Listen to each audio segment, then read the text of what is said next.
Аз съм Милен Младенов, управител на Мис Диамандиева ООД Варна. Днес ще направим една виртуална разходка в нашия офис.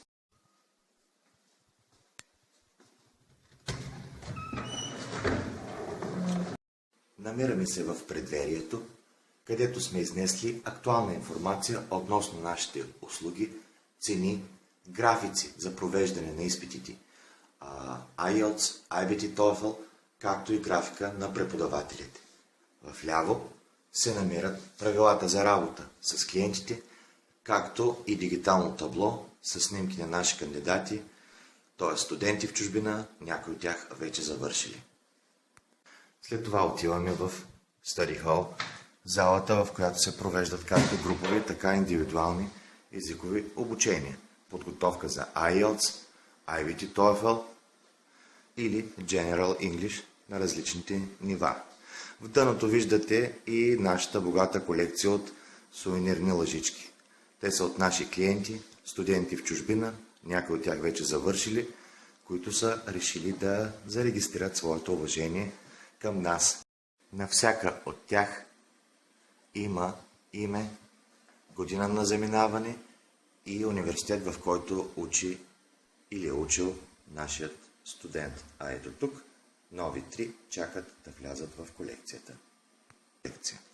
Продължаваме напред към Staff Area-та, където влизаме първо в предверието.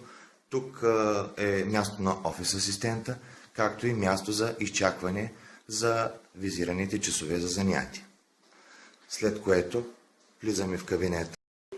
Работя по ежедневие по кандидатурите за образование в чужбина, както и провеждаме индивидуални обучения по английски език, както и подготовка за сертификати. В този кабинет провеждам и нашите индивидуални консултации по образование в чужбина за желаещите да продължат напред.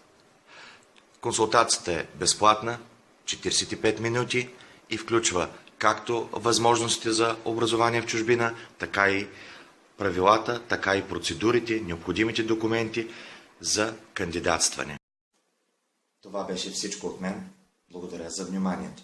Повече информация можете да получите от нашия уебсайт www.msdiamandieva.com или във Facebook facebook.com/msdiamandieva. Благодаря.